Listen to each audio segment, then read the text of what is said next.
반갑습니다. 비도 많이 왔고 또 우리 성도님들도 비 때문에 고생하신 분들도 있고 그렇더만요. 이제 이번 주도 또 비가 약간 좀 올 것 같습니다. 또 뭐 더 많이 온다는 말도 있고 하나님이 우리들에게 또 우리나라에도 평안을 주시기를 바랍니다. 이 세상에서 제일 행복한 사람이 어떤 사람일까? 라고 하는 데는 뭐 여러 기준이 있습니다. 그런데 참 삶을 행복하게 사는 사람들이 있습니다. 그 사람들은 어떤 사람이냐면 자기가요, 자기 생긴 건 그렇지 않은데 지가 잘난 줄 알아요. 그래서 자기를 되게 좋아해요. 자기를 굉장히 좋아하고 남들이 자기를 알면 기필코 나를 좋은 사람으로 평가하고 나를 좋아하게 될 거라는 이상한 확신을 갖고 있어요. 그러다 보니까 남을 대할 때 남들이 다 내 편이라고 생각하고 나를 좋아하는 사람들이니까 자기가 남을 대할 때도 아주 귀하게 대해요. 자기가 자기를 되게 좋아하고 귀한 존재처럼 생각하는 거죠. 그러면서 작은 자나 큰 자에게나 별로 그렇게 예속되지 않고 다 잘 친절하게 대하면서 항상 웃으면서 승리하는 삶을 살아요. 근데 그런 사람들은 또 하는 일이 또 잘 되기도 해요. 근데 또 어떤 사람은요, 이런 사람이 있어요. 그는 진짜 세계에서 제일 예쁜데 그 예쁜 것에 너무 예민해가지고 항상 열등감에 사로잡혀 있는 사람이 있어요. 그리고 또 자기 자신은 참 못났다고 생각해요, 자신이. 그래가지고 남이 나를 제대로 알기만 하면 기필코 나를 싫어할 것이라는 확신을 갖고 사는 사람이 있어요.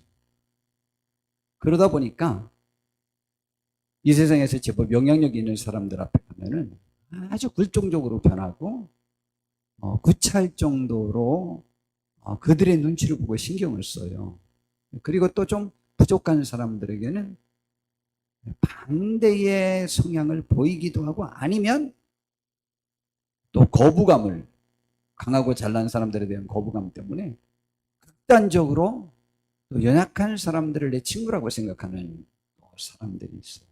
참 불행해요. 그는 그들의 삶이 얼마나 남의 눈치를 보느냐고 굉장히 예민하고 힘들어요. 이걸 갖다 우리가 자존감이라고. 에어컨은 위로 좀 방향 좀 들어줘요. 예. 그래서 이 자존감이 뛰어난 사람과 그렇지 않은 사람의 차이가 그렇게 있어요. 그럼 자존감이 뛰어난 사람들은요, 그 삶이 좀 평탄해요. 그러면 어떤 성취를 이루는 데는 누가 더 유익하냐라고 할 때요, 이게 더 좋다, 저게 더 좋다 말할 수는 없지만은 자기 행복감에는 자존감이 뛰어난 사람이 굉장히 중요하고 뭐든지 조급하게 생각하지 않는 성향이 있어서 일을 잘 처리할 수는 있습니다. 그런데 이렇게 자존감이 굉장히 낮은 사람은 그것을 감추기 위하여 그 가치가 자존감이 높은 사람들에게 있는 가치는 인류가 보편타당하게 지니고 있는 진정하게 추구하여야 되는 가치, 그 가치가 뭐 몇 가지를 말할 수 있는데 크게 몇 가지로 말할 수 있는데 정의, 정직, 사랑, 아마 이 세 가지가 뭐 가장 큰 가치일 거예요. 이 가치가 자존감이 뛰어난 사람들은 이 가치가 자기를 이끌고 있는 거예요. 그 내면 속에 물질, 권력, 명예, 외모, 건강 이런 것들이 자기를 자기 되게 만드는 가치라고 별로 생각하지 않아요. 그렇기 때문에 언제나 자기가 자기를 사랑할 수 있는 뛰어난 존재가 될 수 있어요. 왜냐하면 무형의 가치거든요. 무형의 가치는 내 마음의 가치니까 내 마음의 가치가 정의롭고 정직하고 사랑하면 되는 거거든요. 그럼 돈도 필요 없고 권력도 필요 없고 명예도 필요 없고 학식도 필요 없고 외모도 필요 없고 건강도 필요 없고 아무것도 필요 없어요. 누구나 할 수 있어요. 공짜예요. 그런데 이제 이렇게 자존감이 낮으면 외형의 가치에 굉장히 신경을 쓰는 거예요. 외형의 가치가 뭐냐면 조금 전에 나열한 물질, 지식, 외모, 권력, 명예, 건강, 뭐 친구 관계 이런 것들의 가치로 자기를 감추려고 하는 거죠. 자기의 연약한 가치를. 상당히 피곤한 삶을 살겠죠. 우리는 자존감이 상당히 높아야 되는데 그게 항상 그렇게 되는 게 아니거든요. 혹은 나의 삶이 잘 안 되고 힘들어질 때는 내 자존감도 무너지기 시작합니다. 그리고 그것이 오래 지속되면 내 자존감의 가치가 송두리째 사라져버려요. 그러면 이제 자기라는 존재가 불안해지기 시작하고 고통과 아픔이 감싸움이 되는 거예요. 저는 노래하는 계집 창이라는 영화를 봤습니다. 노래하는 계집 창 그러면서 창녀라고 이렇게 가르쳐 놓고 써놨더라고요. 전 영화 배우도 기억 안 나고 처음이 잘 기억이 안 나는데 하여튼 어떤 여자가 창녀가 됐어요. 그랬는데 처음에는 제일 젊고 그랬을 때 그 매춘 업소에 갔더니 그 다른 사람들보다 자기가 제일 비싸고 제일 튕겨도 되는 거예요. 다른 사람들 10,000원 받을 때 막 딴 남자들이 막 사람 취급도 안 하고 그럴 때 자기는 그들보다 3배, 4배 받고도 항상 딴 남자와 잠을 잘 수 있는 잘 나가는 여자였어요. 그 다음에 이제 조금 나이 들으니까 그 다음 단계에 또 어디로 또 팔려가더라고요. 거기 갔더니 이제 중간 돈을 받는 거예요. 3만 원이 최고고 2만 원이 중간이고 만 원이 이제 만 원이나 5천 원에 팔리는 사람이 있다면 한 2만 원 받을 정도로 간 거예요. 그 다음에는 얼마로 갔느냐? 이제 10,000원짜리로 갔어요. 자기도 처음에 자기가 구차하게 여겼던 그 여자들처럼 똑같이 구걸하고 있는 거예요. 아니. 5,000원, 5,000원, 5,000원. 5,000원이니까 자. 그렇게 하는 거죠. 자기의 삶이 망가진 비참한 그가 나중에 그 장면이 저를 막 울리고 마음이 아팠다고 제가 그랬죠. 그가 마지막에 찾은 것이 이제 죽기 전에 자기가 이제 죽어버려야 되겠다 막 그렇게 작정했던 것 같아요. 근데 그 결말도 잘 기억이 안 나는데 자기 고향을 찾아요. 근데 고향이 소나무가 있고 이렇게 조그만 초등학교가 있는 그러한 어떤 동네를 가서 쳐다보면서 눈물을 흘리면서 안타까워하던 모습을 제가 봤습니다.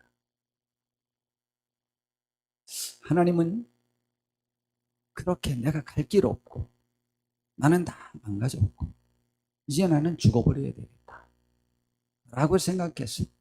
마지막으로 내가 소녀 시절을 지냈던 그 고향을 찾았던 그 여인과 같은 이제 마지막을 장식하려고 하는 그 여인과 같은 우리를 하나님이 불러주신 거죠. 그리고 우리에게 소망을 주시고 축복을 주신 거죠. 저는 근데 이 영화와 꼭 대비되어서 생각되는 영화 이야기를 이 성도님들에게 했었잖아요. 제가 영화를 보면서 제일 많이 울었던 장면은 사관과 신사. 우리 다 사람마다 이 관점이 좀 다른 것 같아요. 주인공 육군 사관 생도가 있었어요. 미국 영화예요. 그런데 그 마을의 여자 처녀들은 그 사관생도 하나만 붙잡으면 인생 횡재한 거다라고 생각해서 어찌하든지 간에 외출 예방 나온 그들과 연애를 해서 결혼하려고 하는 것이 그들의 꿈이었어요. 두 여자가 주인공과 한 여자가 각각 주인공 남자와 또 주인공 남자의 친구 그 사관생도를 사귀게 됐어요. 주인공 사관생도가 이제 전체 1위를 하는데 1위를 졸업하게 되는데 근데 그 사관 그 주인공의 친구가 사귀는 여자가 그 남자를 기필코 결혼하고 싶어서 자기가 임신했다고 속였어요. 그렇다고 그 사관생도 친구가 자기가 사관학교 그만두겠다. 나와 교제하는 그 여자가 임신했으니까 학교 자퇴하고 그와 결혼하겠다. 근데 그 주인공 남자는 조폭 출신이에요. 아주 그 삶에서 녹아난 사람. 그렇기 때문에 그 못된 여자들의 심리를 너무 잘 알고 있어요. 미쳤냐? 그 여자 지금 거짓말하는 거다. 너와 결혼하고 싶어서 거짓말한 거야. 너는 이 사관학교를 졸업해야 그 여자와 결혼할 수 있지. 너 여기 졸업하지 않으면 너 버림받을 거야. 그러니까 절대 사관학교 지금 중간에 그만두고 그 여자와 결혼하기 위해서 부잣집이거든요. 그 친구는. 그러니까 그렇게 해야 되겠. 그러면 안 된다. 아무리 해도 말을 안 듣는 거예요. 학교 중퇴했어요. 그리고 결혼하자고 찾아갔더니 거짓말이 없고 버림을 받았어요. 자기 친구 때문에 한 사관생도의 삶이 망가진 것 때문에 여자 주인공은 좌절하고 주인공 남자와의 교제를 끊어버리고 경제 공장에서 일하고 있었어요. 그리고 만나주지를 않아요. 그런데 자기 여자친구의 그 마음을 이 주인공은 아는 거예요. 1등으로 졸업하고 나온 소위의 인관에서 보부도 당당하게 그 봉제소를 찾아갑니다. 그리고 그 봉제소 안쪽으로 막 걸어가죠. 다른 사람들이 다 깜짝 놀라서 뭐 수십 명의 사람들이 일을 중단하고 그 인관한 소위를 정말 최고의 성공한 사람이 그 사람. 그리고 누구와 교제했던 데서 알고 있었는데 그 여자인데요. 뚜벅 걸어가더니 그 여자를 그냥 금방 찾았네요. 줄 이렇게 안고 저렇게 안고 나옵니다. 그랬더니 모든 봉제수의 사람들이 박수를 쳐줍니다. 저는 저 장면이 야 지금도 눈물 나네. 나의 삶을 꿈을 접고 이제 나는 죄인이야 라고 해서 포기하고 봉제수에 들어가 있는 비참한 저 처녀 같은 심정이었는데 주님은 우리에게 오셔서 우리를 품에 안고 우리의 삶을 과거의 아픔을 씻겨주고 하나님과 함께 위로를 받을 수 있는 그 삶으로 이렇게 연상이 돼서 얼마나 좋았는지 몰라. 진짜 제일 많이 울었어요. 저 장면이. 성경 사도행전 20장 28절에 하나님이 우리에 대해서 이런 말씀을 하셨어요. 바울 사도가 에베소 교회 장로님들, 에베소 교회 목사님들에게 지금 말씀하신 거예요. 너희는 어떤 존재냐? 하나님이, 성도들이 어떤 존재냐? 하나님이 자기 핏값으로 사신 교회라고 그랬어요. 이 교회는 하나님이 자기 핏값으로 사셨어요. 우리를 말하는 거예요, 교회는.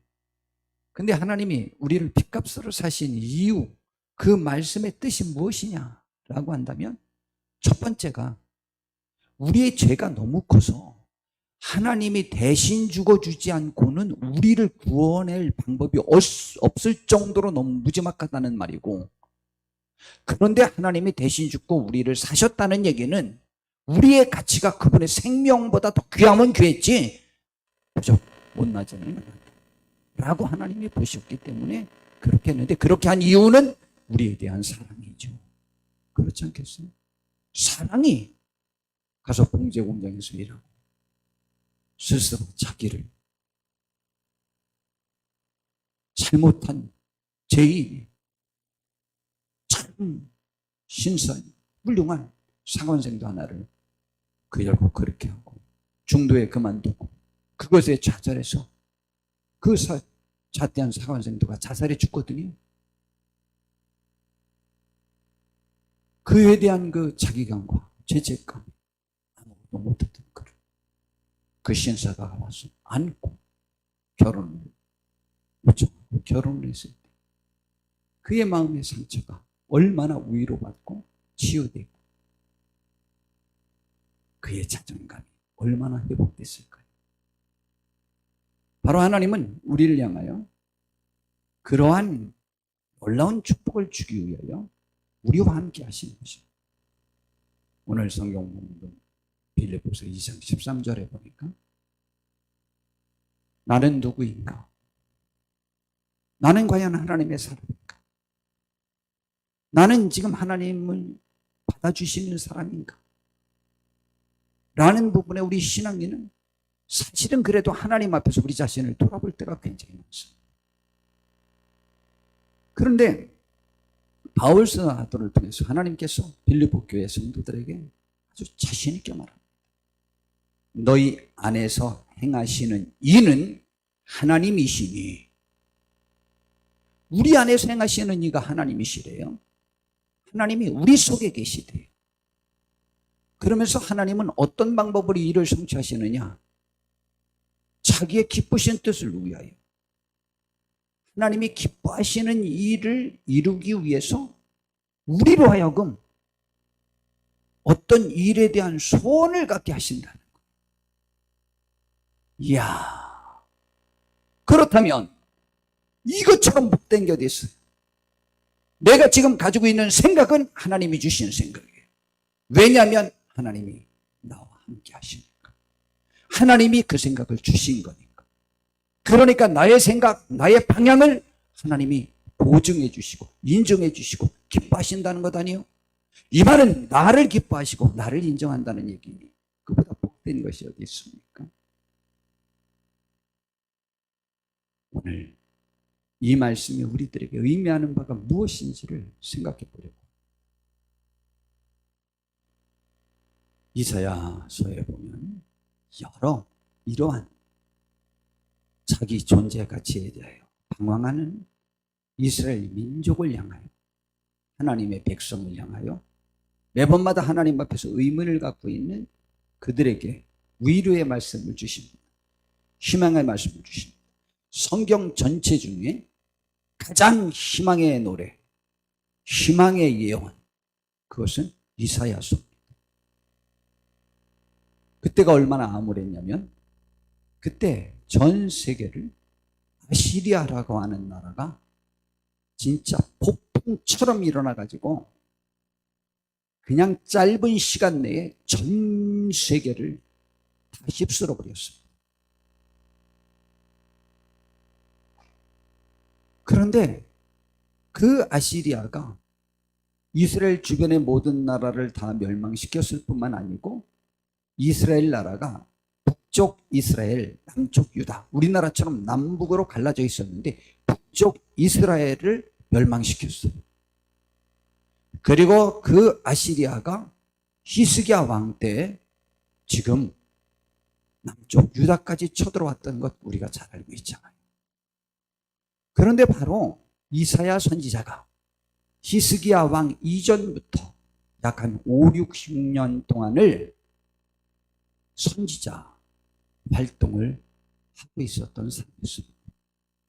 풍전등화 같은 이스라엘, 풍전등화 같은 남쪽 유다, 하나님의 백성들, 그들이 지금 고민이 많아요.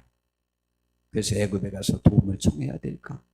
어디 가서 어떻게 피하여야 우리 민족이 살 수 있을까? 우리 국가가 안전할 수 있을까? 뭐 그러면서 굉장히 방황하고 있었고, 그러한 일이 지금 몇십 년 계속 그 압박이 이어지다 보니까 이제 하나님의 백성들조차도 우리들은 과연 누구인가? 우리를 하나님이 봐주시거나 계시는 건가? 우리들이 하나님 앞에 받아들여진 바 되기라도 하는 건가? 뭐 이러한 고민이 너무 많았어요. 그래서 그들이 하나님 앞에 부르짖은 내용이 있어요. 이사야 40장 25절부터 보니까 거룩하신 이가 이르시되 그런즉 너희가 나를 누구에게 비교하여 나를 그와 동등하게 하겠느냐. 하나님이 그들의 질문에 답변하시기 전에 하나님이 어떤 분인지를 먼저 말합니다. 나는 이 세상에 그 누구와도 비교할 수 없는 굉장한 사람이 그 신이다. 너희는 눈을 높이 들어 누가 이 모든 것을 창조하였나 보라. 이 천지 누가 창조하였나? 창조자 없지 않냐? 아무도 내가 창조했다고 나서는 자들이 없지 않냐? 나다.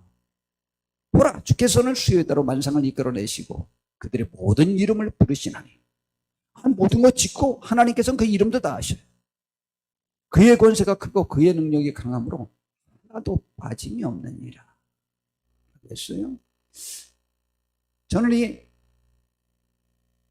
이번 수련회 때도 말씀 전할 때 했지만 저것도 능력입니다. 그분이 너무 능력이 많으므로 수많은 별들까지도 하나도 빠뜨리지 않고 다 기억하시고 다 하신다. 별이 얼마나 많은지 제가 간혹 우스갯소리로 많이 말씀을 드리죠.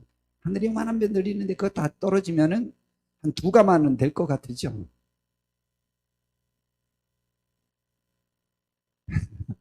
보기에는 그래 보이죠. 근데 그 별이 정말 상상을 초월할 정도로 크고, 우주는 정말 큽니다. 무궁무진. 우리의 어떤 상상을 초월합니다.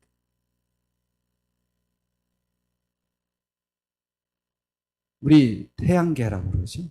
태양계 같은 것이 몇억 개가 있는 것이 모여서 하나 된 것이 은하계고, 그 은하계가 또 몇억 개가 우주가 그런 데래. 하나님은 빠뜨리지 않고 다 기억하고 이름을 부를 수 있다. 성도 여러분, 하나님은 내가 먼지같이 여기고 구석에서 혼자 울고 있고 아무도 주목하여 주지 않고, 많은 세상 사람들은 유명세를 타는 사람들만 알지 우리는 몰라줄 것 같지만, 하나님은 그들에게나 우리에게나, 우리라고 해서 우리가 이렇게 다 못났다는 것은 아니지만, 여하튼 우리라고 해서 하나님이 모르시지 않는다는, 그게 하나님이라는 것을 먼저 말씀하시고 이렇게 말합니다. 야곱아, 어찌하여 내가 말하냐. 이스라엘 백성들의 조상, 이스라엘의 이름의 조상의 이름을 처음 제공한 사람이 야곱이잖아요. 내가 말하며 이스라엘아, 같은 말이죠. 야곱이 이스라엘 이름이 바뀌었으니까. 내가 이르기를 내 백성아, 내 백성 너희들이 나에게 이렇게 말한다. 내 길은 이 억울하고 답답하고 안 풀리는 이거를 여호와께 숨겨졌으니 내 손상, 나의 억울한 일은 하나님이 보지도 않는다. 하나님께서 벗어난다. 그런데 너는 알지 못했냐? 들어보지 못했느냐? 영원하신 하나님 여호와, 땅끝까지 창조하신 나 하나님은 피곤하지도 않고 곤비하지도 않고 명철이 한이 없다. 야, 이번에 권정 권사님 얘기해도 되겠죠? 이번에 물난리 때, 아마 내 자녀를 이 물에서 잃을 수도 있겠다라고 하는 공포감에 사로잡혔을 것 같아요. 세상에 차는 붕붕 떠다니고 자기 허리까지 물이 찼대요. 동현이는 떠내려가고 있고, 물 공포증에 있는 동근이 처음에는 무릎 있는 데다 거기다 놓고 동현이 건지러 갔더니 와보니까 걔에게도 물이 차가지고, 그리고 거기서부터 어디까지 걸어왔다나 관경해서 집에 와서 보니까 동근이 발에는 전부 물집이 나고 다 터졌고, 자기도 언제 그렇게 상처나는지 모르는데 다 그렇게 상처나. 신림사가 어디까지 또 어떻게 와가지고 거기서 마침 차가 하나 있어갖고 간신히 집에까지 왔다. 이야. 그런데 차가 또 검사를 받아야 돼. 돈이 없으니까. 그 매연이 2번이나 불합격 받았대요. 그래서 무슨 액을 넣어가지고 100km 이상으로 1시간이나 2시간을 달려야 그래 타면서 매연이 빠져야 그게 된다. 근데 대체적으로 2번까지 불합격 받은 차는 3번째 합격 받을 가능성이 없다. 그러면 이제 엔진 전부 뜯고 막 그래야 된다. 난리가 난다. 그래서 밤에 어디 좀 달릴 때 좀 없느냐고 저한테 물어봤어. 제가 알려줬어요. 그 톨게이트비 안 내고 한번 실컷 싹 달렸다가 올 수 있는 거. 신천까지 제2경인 고속도로로 달려서 그냥 그 신천 쪽으로 빠져서 어느 중 갖다 데려 들어와라. 거기는 또 이제 제 아르바이트가 아니고 그 뭐지 뭐라고 그래, 내 구역이요. 거기가 우리 농장이 있거든요. 그래서 일주일에 2번씩을 제가 5년에서 7년을 다녔던 곳이요. 그런데 그때 정말 좀 요즘 야맹증 비슷한 게 있어서 밤에는 또 운전을 잘 못해요. 같이 좀 가지고 싶은데 그런 때만 같았으면 제가 같이 가졌을 거고. 근데 그날 제가 사실은 요즘 많이 극한 피로감에 제가 빠져 있는데 진짜 저는 다른 때 같았으면 가졌어요. 근데 못 가주겠더라고요. 혼자 갔다 왔대. 그런데요, 세상에 9%인가 나왔대. 원래 17%인가 몇 프로가 합격인데 그 시험은 뭐 우위로 돼가지고 안 됐었던 건데 그렇게 돼가지고 합격이 됐대. 소통도 하고. 사람은 도울 마음이 있고 도울 생각이 있고 하려고 해도 어느 때는 능력이 부족해서 피곤해서 못할 때도 있어. 마음은 있죠. 그런데 하나님은 마음은 물론이거니와 그 능력이 있으시고 피곤하지 않아요. 우리를 도울 때 그분은 그래서 지치지 않아요. 그 하나님이 그러니까 그렇게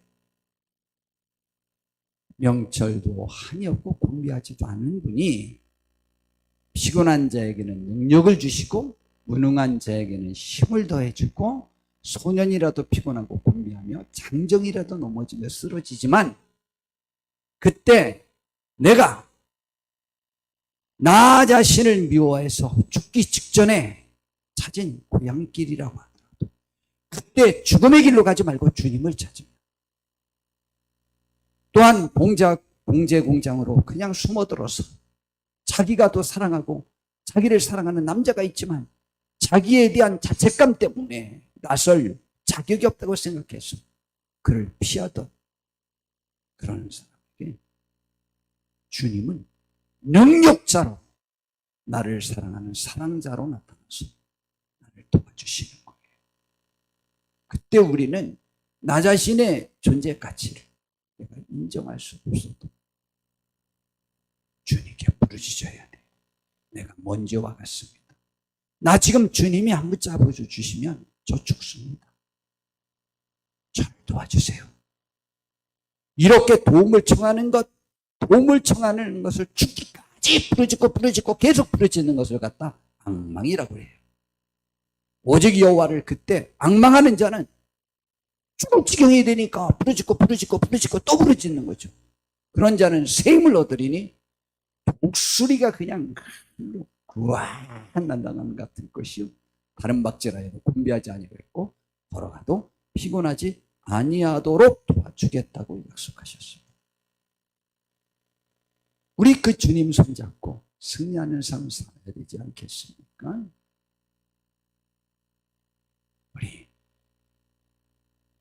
우리가 힘들 때 주님을 만날 때 나 자신이 먼지와 같고 벌레와 같을 때 그때 주님을 만나야 할 때예요. 이사야 41장에는 또 내가 이렇게 말합니다. 8절부터 보니까 그러나 나의 종도 이스라엘아. 그때 이스라엘 백성들이 전부 지금 좌절감에 빠져 있거든요. 패배감에 젖어 있거든요. 하나님이 안 보이고 있는 상태예요. 하나님이 안 보인다는 상태는 자기들이 지금 하나님을 바라보지도 않고 있는 중이에요. 너 이스라엘아, 내가 택한 야곱아, 나의 아버지 아브라함의 자손아, 진각하게 말하죠. 내가 땅 끝에서부터 너를 붙들며, 제가 이건 뭐 너무 많이 설명했죠. 외진 곳에 있는 나,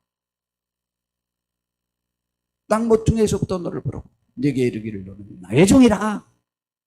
네가 남 앞에 나설 수 없는 공장 그곳에 가서 숨어있는 인생을 그곳에서 그냥 자기 생각으로는 썩혀야 돼 라고 생각하고 있었던 그들을 찾아왔듯이 그러한 상태인 너를 나의 종이라. 내가 너를 택하고 싫어하여 버리지 아니하였다고 말씀.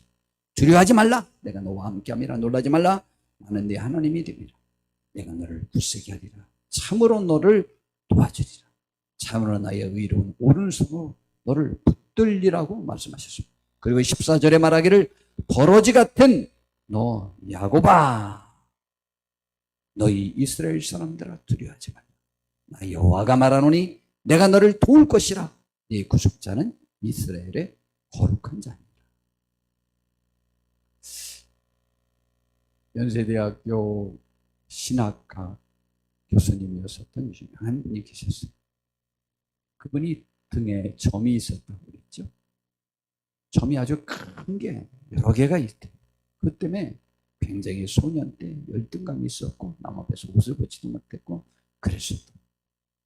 근데 그 아버님이 목사님이셨나 그랬다는데, 야 이놈아, 성경에 나와 있잖아.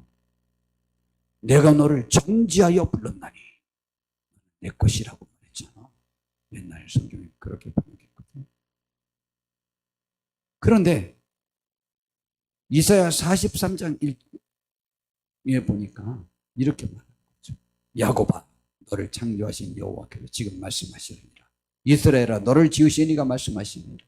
너는 두려워하지 말라. 내가 너를 구속하였고 내가 너를 지명하여 불렀나니, 정지하여 불렀나니 너는 내 것이라. 이 말씀을 탁 해주면서 하나님이 점으로 꽉 찍어서는 내 것이라고 찍어서 너를 하나님이 불러주시려고 점을 허락하셨는데 그게 부끄러워. 그런데 아버님이 그 말씀하셨는데 그 다음부터 그 점이 그렇게 자랑스럽더래. 맞아, 하나님이 나를 정지하여 부른 거야. 그리고 자신감을 갖고 살기 시작했대잖아요. 우리는 구석에서 울고 있을 때 주께서 우리의 눈물 닦아주시고, 심지어는 우리를 위해서 죽을 필요성이 있으면 죽어주셨었고, 그분이 그렇게 하셨잖아요. 그리고 우리를 책임져 주시겠다고 말하는데 그분은 전능자요. 피곤하지 않아요. 마음도 있고 능력도 있고 피곤하지도 않아요. 지치지도 않아요. 그리고 우리를 빠뜨리지도 않아요. 저는 이번에 제 아내의 신분증과 그 모든 그걸 카드를 잘 둔다고 뒀는데 지금 어디다 뒀는데 못 찾아가지고 그 생각만 하면 제가 막 마음 아파 죽겠는데 그것까지 덤비었지. 저는 잊어버려요. 잘 둬놓고도 잊어버려요. 하나님은 잊지 않아요. 능력 있는 분이에요. 그리고 이사야 43장 21절에 보니까 이 백성은 내가 나를 위해 지었나니 나를 찬송하게 하려 함이라. 하나님이 우리 때문에 영광 얻으시려고 지었으니까 그렇게 될 거라는 거예요. 그런데 참 신기하죠. 어떤 사람들이 하나님이 자기를 사랑한다, 자기를 지명하여 불렀다 라는 의식을 갖지 않느냐 하면 22절부터 들어보니까 그러나 야곱아 너는 나를 부르지 아니하였고 이스라엘아 너는 나를 괴롭게 여겼으며 내 번제의 양을 내게로 가져오지 아니하였고 내 제물로 나를 공경하지 아니하였느니라. 나는 제물로 말미암아 너를 수고롭게 하지 아니하였고 유향으로 말미암아 너를 괴롭게 하지 아니하였는데 너는 나를 위하여 돈으로 상품을 사지 아니하며 희생의 기름으로 나를 흡족하게 하지 아니하고 내 재짐으로 나를 수고롭게 하며 내 제약으로 나를 괴롭게 하는 일만 잔뜩 해놓고는 결국 그런 사람들이 하나님의 사랑을 의심합니다. 그리고 그래놓고는 자기가 스스로 무너집니다. 그런데 신기하죠? 그래서 스스로 무너져 내리는 우리를 하나님이 부르십니다. 그렇게 하는 우리도 지금 이스라엘 백성들이 그랬는데도 부르잖아요. 뭐라고? 나곤 나는 나를 위해 내 허물을 도말하는 자니 하나님의 명예 때문이라도 나의 사랑의 명예를 걸고 너희를 죄를 없앨 테니까 염려하지 말고 와라. 내 죄를 기억하지 않을 거다. 내가 너는 나에게 기억이 나게 하라. 우리가 함께 변론하자. 너는 말하여 내게 의로움을 나타내라. 너는 이제 기억나게 하라. 이제 우리가 이렇게 위축됐던 삶을 살았다고 할지라도 이제 우리 안에 행하시는 하나님이심을 믿고 이제 하나님이 기억하게 하는 쓰임받는 귀한 사람 됩시다. 나아옵시다. 부르짖으면 되는 거예요. 다시 또 돈도 필요 없고 권력도 필요 없고 외모와 학력, 명예, 친구관계 아무것도 필요 없어요. 하나님이 원하시는 것은 그래서 마음이요. 그래서 마음의 가치에 귀중함을 여기는 사람이 하나님 마음과 같은 사람. 우리는 그런 보이는 가치를 가지면 하나님이 인정할 것 같으면 그분은 하나님이 아니에요. 하나님은 그것이 필요하지 않아요. 우리의 마음을 보려고 그것을 요구한 것뿐이에요. 많은 우리 신학생들이 내가 목사로 부름받았는지 모르겠다고 정말 제가 반은 그러더라고. 반은. 그렇게 말한 분들은 제가 보니까 정말 다 목사님들이 안 됐어요.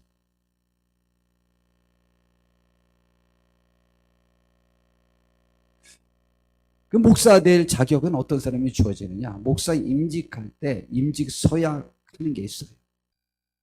그 중에 5번째가 뭐냐? 목사의 성직을 구한 것이 하나님을 사랑하는 마음과 그 독생자 예수 그리스도의 복음을 전파하여 하나님의 영광을 나타내고자 하는, 굳이 말하면 너 자신의 본심에서 발생한 줄로 네 스스로가 인정하냐? 내 마음이 그거에 불타갖고 견딜 수가 없어서 목사되기로 작정해서 목사된 거냐? 아니면 아버지가 그래서 억지로 할 일이 없어서 그냥 뭐 이렇게 해서 목사 되려고 지금 쓴 거냐? 이거 물어보고. 아니요. 나는 내 본심에서 목사 되고 싶어서. 그걸 인정하는 사람이 목사로 부름받은 사람이에요.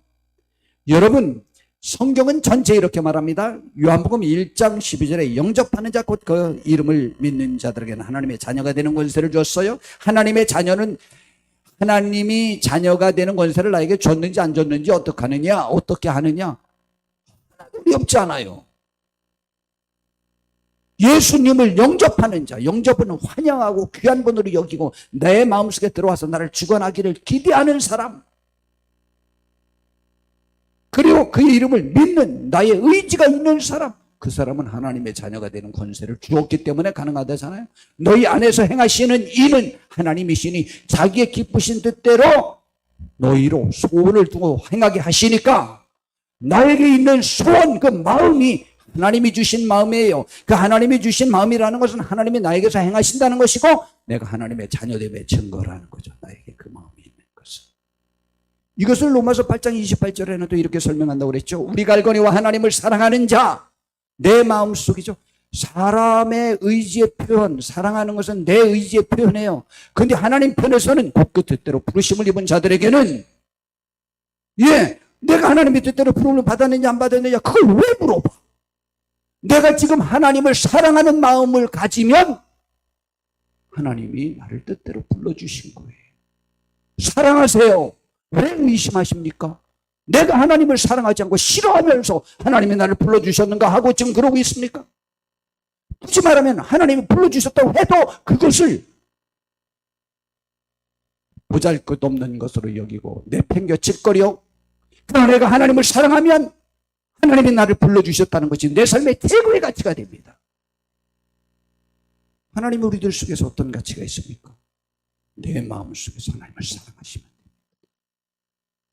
이사야 33장 12절에 여호와께서 여호와를 자기 하나님으로 삼은 나라, 하나님을 자기 하나님으로 삼은 건 그 민족 위의 그 결정이에요. 그런데 곧 이것을 하나님 편에서는 하나님의 기업으로 선택된 백성이래요.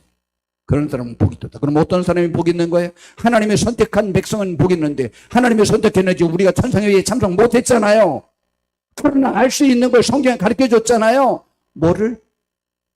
내가 하나님을 우리 하나님으로 삼은 민족. 누굴까?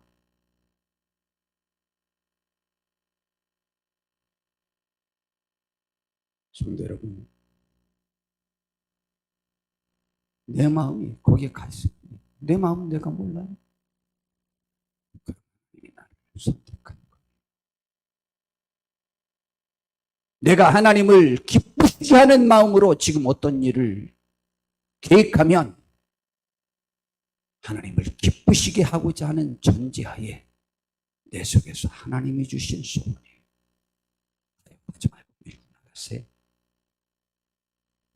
하나님이 나를 사용하심을, 내가 하나님을 위하여 무엇을 하고 싶은 마음이 있는 것으로 알 수 있는 거예요. 하나님을 향하여 무엇을 할 소원을 지니세요. 하나님의 사람이 되세요. 이것이 이 세상을 이길 수 있는 가장 축복된 길입니다. 우리 안에서 행하시는 분이 누구냐? 하나님이세요. 하나님에 대한 소원을 가진 하나님을 향한 나의 사랑의 마음을 흔들리지 마세요. 그래서 이사야 26장 3절에 주께서 심지가 견고한 자를, 하나님을 사랑하는 마음에 흔들리지 않는 자를 평강하고 평강하도록 지키시리니 이는 그가 주를 신뢰하기 때문이라고 말씀하셨습니다. 하나님의 은혜가 우리 속에 함께 하길 바랍니다. 내가 누구이냐고요? 하나님의 사람. 하나님이 자기를 죽여서라도 구하여야 될 가치를 느낀 사람. 하나님이 그렇게 하여야 할 만큼 사랑하는 대상이에요.